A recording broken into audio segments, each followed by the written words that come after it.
Hello everyone. आज की class में हम स्टार्ट करेंगे जो एटवुड मशीन या फिर जो पुली और मासिस के क्वेश्चन हमने किए थे उसका पार्ट नंबर 4। इसमें हमें कोई पुली नहीं दी हुई है, बट यहाँ पर हमें क्या दिए हुए, दो मासिस दिए हुए हैं और उन दोनों मासिस को या तो हम यहाँ पे एक स्ट्रिंग से कनेक्ट करेंगे इस पार्ट के अंदर, या फिर वो आपस में वैसे ही रखे होंगे साइड बाय साइड।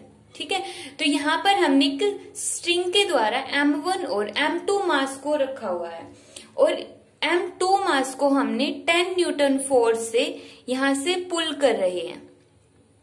दोनों के दोनों मासेस कितने किलोग्राम के, 2 किलोग्राम के हैं।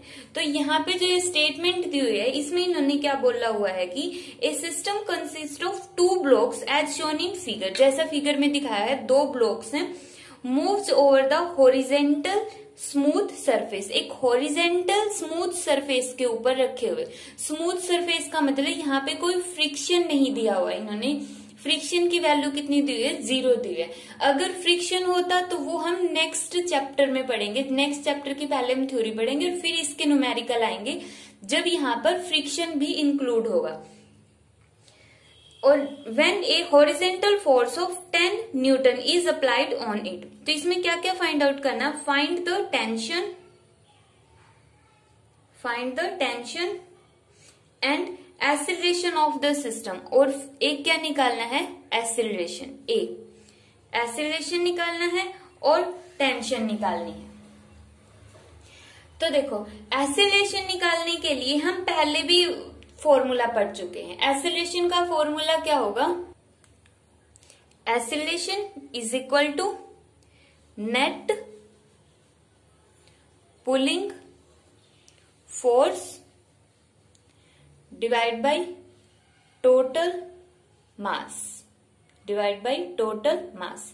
अब यहाँ पे नेट पुलिंग फोर्स कौन सा होगा, उसमें तो हम बोल देते थे कि जो ऊपर फोर्स गया उसके सबट्रैक्ट में कर दो सभी का वेट।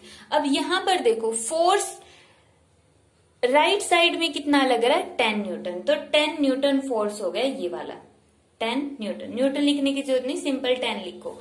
अब उसके अलावा यहाँ पर कोई बैकवर्ड डायरेक्शन में फोर्स लग रहा ओवरऑल, तो उसमें तो डाउनवर्ड में वेट लग रहा होता था, बट यहाँ पर अगर हम ओवरऑल देखें तो कोई फोर्स नहीं लगेगा क्योंकि फ्रिक्शन यहाँ पर है नहीं, वरना तो फ्रिक्शन आ जाता, बट फ्रिक्शन तो इसमें है नहीं। अब कुछ बच्चों के माइंड में ये आएगा कि यहाँ पे टेंशन होगी, अगर टेंशन यहाँ पर होगी तो वो दोनों साइडेड होगी, इस तरह से टेंशन होगी, इस मास के लिए टेंशन गई इस तरफ और इस मास के लिए टेंशन गई इस तरफ, तो टेंशन तो एक दूसरे को कैंसिल आउट कर देगी। तो नेट पुलिंग फोर्स यहाँ पर कितना होगा, सिर्फ 10 ही होगा, और डिवाइड बाय टोटल मास कितना हो गया, यहाँ पर 4 हो गया। तो यहाँ पे कितना आ गया, एक्सेलरेशन आ गया 5/2 मीटर पर सेकेंड स्क्वायर। तो एक्सेलरेशन की यहाँ पे वैल्यू आती है 2.5 मीटर पर सेकेंड स्क्वायर। इस टाइप के क्वेश्चंस के अंदर भी एक्सेलरेशन निकालने के लिए हम यही फॉर्मूला यूज करेंगे। अगर किसी को ये फॉर्मूला यूज नहीं करना है तो हम इस क्वेश्चन के लिए एक और मेथड और देख लेते हैं, फिर उस मेथड को तुम किसी भी क्वेश्चन पे अप्लाई करके देख सकते हो। तो हम दूसरे वे से हम एक्सेलरेशन कैसे कैलकुलेट करेंगे, सबसे पहले हमने ये वाला मास लिया M2 मास के लिए। अब फोर्स इस डायरेक्शन में लग रहा है तो इसका मतलब एक्सेलरेशन भी दोनों ब्लॉक के अंदर इसी डायरेक्शन में एक्सेलरेशन होगा। तो यहाँ पे M2 मास के लिए इक्वेशन बनाओ, यहाँ पे ये हो गई टेंशन, ये सेम टेंशन यहाँ पर है। टेंशन हमेशा दोनों साइड होती है, मीन जैसे टेंशन होती है ना, हम इसको ऐसे पकड़ के जब स्ट्रेच करेंगे तो इस जो यहाँ पे स्ट्रिंग होगी इसमें भी खिंचाव आएगा, टेंशन आएगी, और यहाँ पर भी। तो जो टेंशन होती है ना उसको पकड़ कर खींचेंगे तो वो दोनों साइड टेंशन होगी और सेम होगी। तो यहाँ पे जब हमने M2 मास लिया है, ये हमने लिया M2 मास, यहाँ पर हो गया 10 न्यूटन और ये हो गई इसकी टेंशन T, ये हो गया 2 किलोग्राम और एक्सेलरेशन हो गया A।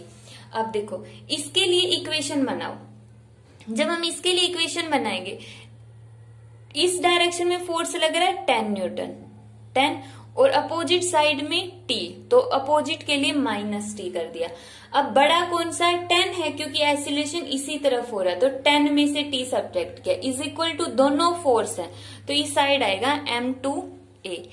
m2 की वैल्यू कितनी है? 2 किलोग्राम, तो 2a। तो यहां से इक्वेशन क्या बन गई? 10 - t is equal to 2a, equation first. फिर हमने लिया मास m1 मास।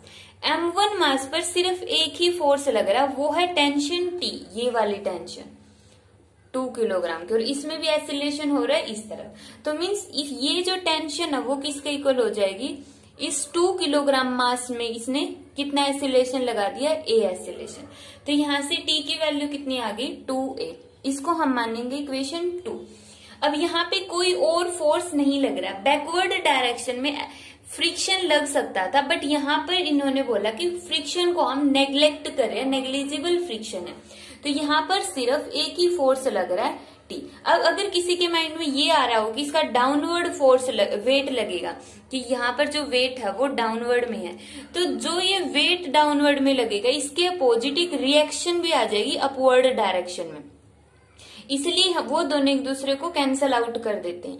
और कैंसल आउट कैसे करते हैं ये हम नेक्स्ट चैप्टर की थ्योरी में अच्छे से पढ़ेंगे। अभी के लिए याद रखना है कि जैसे हमने टेबल पर कोई बुक रखते हैं तो उसका वेट कहाँ पर एक्ट करता है? डाउनवर्ड, और टेबल उसके ऊपर रिएक्शन लगाती है अपवर्ड डायरेक्शन में, और ये दोनों एक दूसरे को बैलेंस कर देते हैं, तभी ये बुक यहाँ पर रेस्ट पोजीशन में रहेगी, जब दोनों की दोनों रिएक्शन और इसका वेट क्या होंगे? इक्वल होंगे।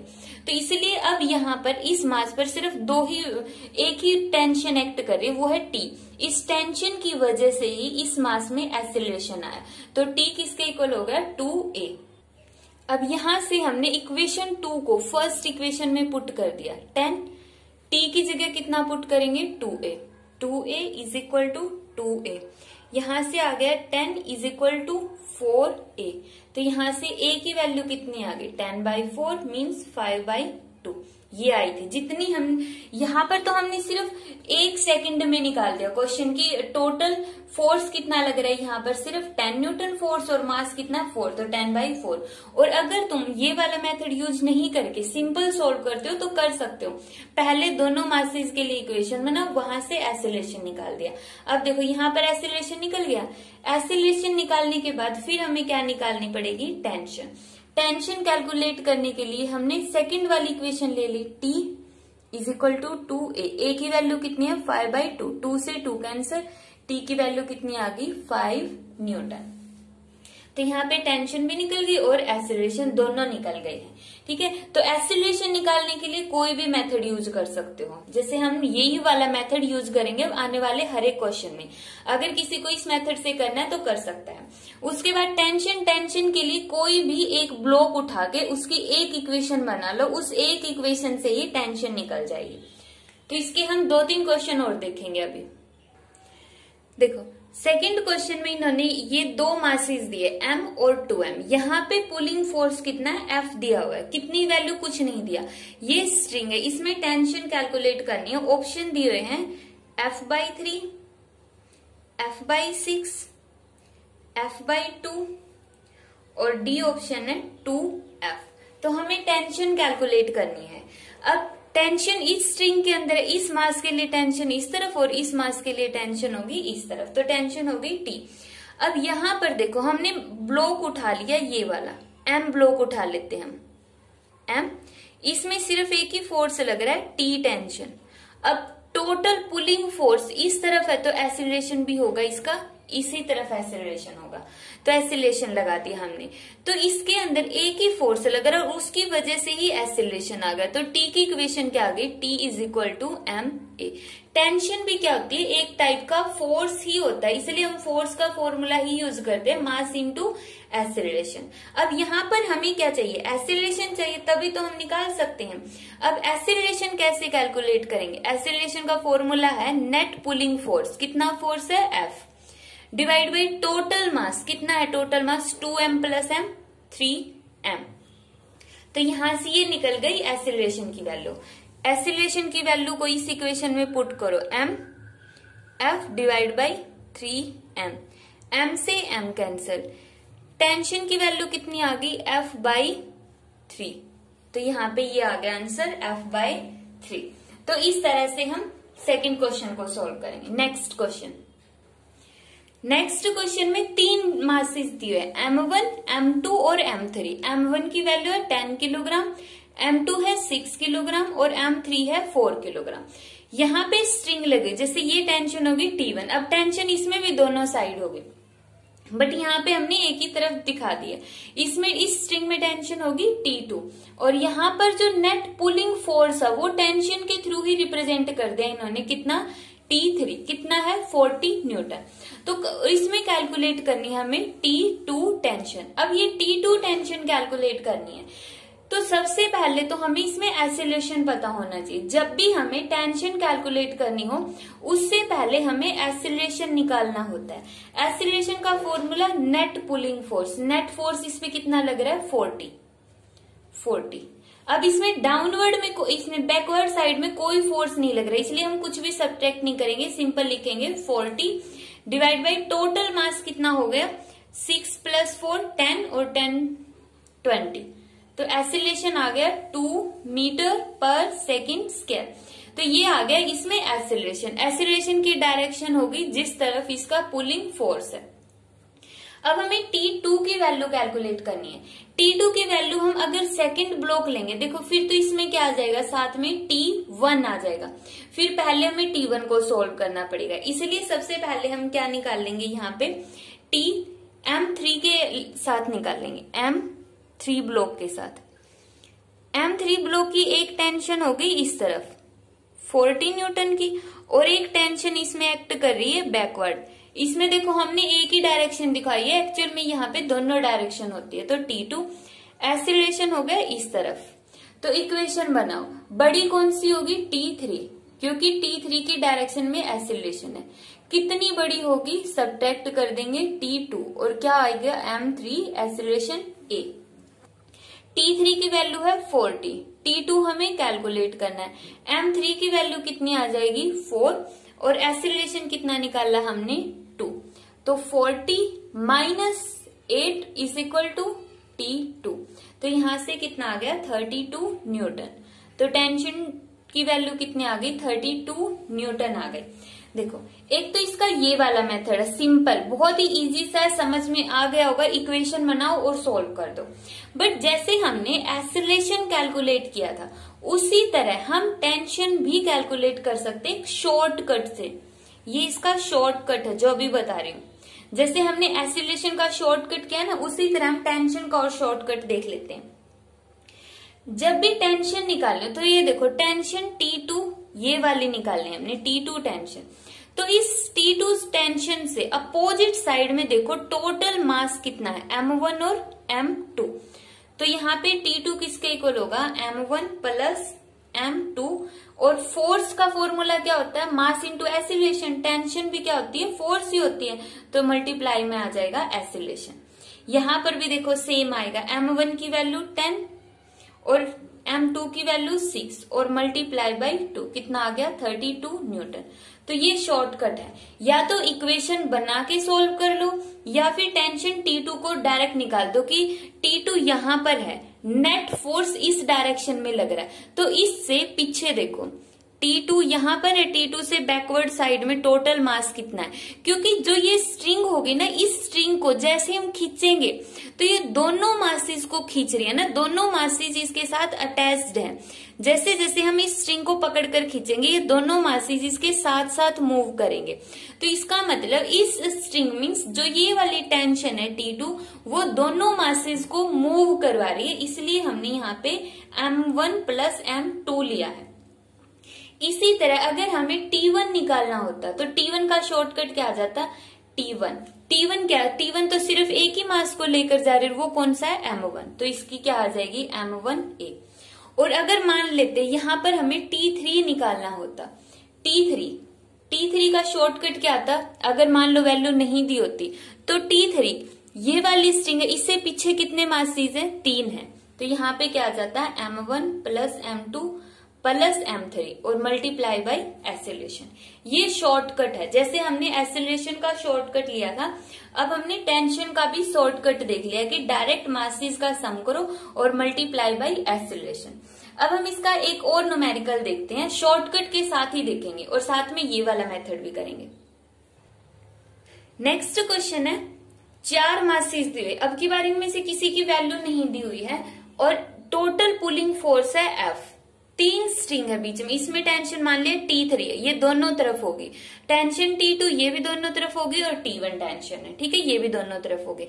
सबसे पहले हमें निकालना है एक्सेलरेशन। एक्सेलरेशन का फॉर्मूला क्या होगा, net pulling force, total force कितना लग रहा है सिस्टम पर F, तो F divide by total mass, total mass कितना होगा m प्लस m 4m, तो A की वैल्यू आ गई F divide by 4m metre पर सेकेंड स्क्वायर, तो ये आ गई एक्सेलरेशन की वैल्यू। उसके बाद हमें निकालना है T1 टेंशन। देखो सबसे पहले हम इसका शॉर्टकट देखते हैं, T1 टेंशन कैसे कैलकुलेट करेंगे, T1 टेंशन ये वाली है, M के ऊपर लग रही है ना T1 टेंशन, अब इससे बैकवर्ड साइड मीन्स ये वाली जो स्ट्रिंग है ना, ये स्ट्रिंग है वो इतने सारे मासेस को पकड़कर खींच रही है, हम ऐसे खींचेंगे तो ये तीनों मासेस जाएंगे, तो इस स्ट्रिंग के साथ टोटल मास कितना है 1 2 3, तीनों की वैल्यू सेम है 3m और मल्टीप्लाई में क्या आता है एक्सेलरेशन 3m, एक्सेलरेशन की वैल्यू कितनी आ गई F divide by 4m, m से m कैंसिल, तो T1 की वैल्यू आ गई 3F बाई 4 न्यूटन, ठीक है। इसी तरह हम निकाल लेंगे T2 टेंशन इस स्ट्रिंग में, अब ये वाली स्ट्रिंग टोटल फोर्स इस तरफ लग रहा है, तो मीन्स ये वाली स्ट्रिंग इसके साथ 2 मासेस जुड़े हुए जिनको ये पकड़कर खींच रही है इस तरफ, इस डायरेक्शन में, टोटल मास हो गया 2m, एक्सेलरेशन है A, तो 2m एक्सेलरेशन की जगह वैल्यू आएगी F divide by 4m, m से m कैंसिल, 2 से ये कैंसिल, तो T2 की वैल्यू कितनी आ गई F बाई 2 न्यूटन, ये आ गई T2 टेंशन और ये थी T1 टेंशन। इसी तरह हम यहाँ पे T3 निकालेंगे, T3 टेंशन इस स्ट्रिंग के साथ तो एक ही मास जुड़ा हुआ, तो आ जाएगी m एक्सेलरेशन की वैल्यू कितनी है F बाई 4m, m से m कैंसिल, तो T3 की वैल्यू आ गई F बाई 4 न्यूटन। तो देखो ये तो शॉर्टकट के साथ में जो हम शॉर्टकट लगा लेते हैं, अब अगर डायरेक्ट निकालना चाहो तो इक्वेशन बना के निकाल के देख लेना, आंसर यही आएगा, ठीक है, निकाल लेना। अब हम एक क्वेश्चन और देखते हैं, लास्ट क्वेश्चन है जिस पर हम फोर्स एक पर्टिकुलर डायरेक्शन में लगाते हैं। नेक्स्ट क्वेश्चन, अब इसमें जो फोर्स है वो डायरेक्ट नहीं दिया है, इसको हमने 37 डिग्री के एंगल पर लगा दिया है, तो अब हमें डायरेक्ट देखना पड़ेगा कि इस डायरेक्शन में कितना फोर्स है। देखो F है, 37 डिग्री का एंगल बना रहा है, तो इस तरफ कंपोनेंट कितना होगा F कोस ऑफ 37 और ऊपर की तरफ कितना हो जाएगा F साइन 37, लेकिन हमें लेना है इस तरफ, क्योंकि जब कोई भी ऑब्जेक्ट यहाँ पर रखा तो F कोस थीटा उसको इस तरह से पुल करेगा, हॉरिजेंटली मूव करवाएगा ना उसको, तो यहाँ पर हमने इसको हॉरिजेंटली देखा है, ठीक है। तो इस यहाँ पर जो F कोस थीटा, इसकी वजह से इनके अंदर एक्सेलरेशन आएगा, कितना एक्सेलरेशन आएगा, वही नेट पुलिंग फोर्स कितना है F कोस ऑफ 37। अब ये मत सोचना कि कोस 37 की वैल्यू नहीं पता तो छोड़ दो, इसको एज इट इज लिखो, डिवाइड बाई टोटल मास कितना हो गया यहाँ पे 24, तो ये आ गया एक्सेलरेशन। उसके बाद हमें निकालनी है T1 और T2 टेंशन। T1 का फॉर्मूला क्या हो जाएगा, देखो T1 ये है, इसके बैक साइड में टोटल मास कितना हो गया 12, तो 12A की value as it is put करो, F cos of 37 degree divide by 24, 12 से ये कैंसल आ गया 2, तो ये वैल्यू कितनी आ गई F cos of 37 degree divide by 2। इस तरह हम निकालेंगे टेंशन T2। दूसरी हमने निकालनी T2 टेंशन कितनी हो जाएगी, T2 की बैक साइड में मास है सिर्फ एक 2A की वैल्यू कितनी है F cos of 37 divide by 24, cancel करो 12, तो T2 टेंशन कितनी आ गई, F cos of 37 divide by 12। अब इन दोनों का रेशियो निकालना है, रेशियो के लिए T1 divide by T2, T1 की value F cos 37 divide by 2 और T2 की वैल्यू कितनी है, डिवाइड करो F cos 37 डिवाइड बाई 12, कितनी आएगी, F cos 37 divide by 2 multiply by 12, F cos 37, देखो यहां से तो ये कैंसल, यहां से आ गया 6, तो रेशियो कितना आ गया 6/1, तो ये आ जाएगा 6/1, डी ऑप्शन। तो ये थी इसका नेक्स्ट पार्ट।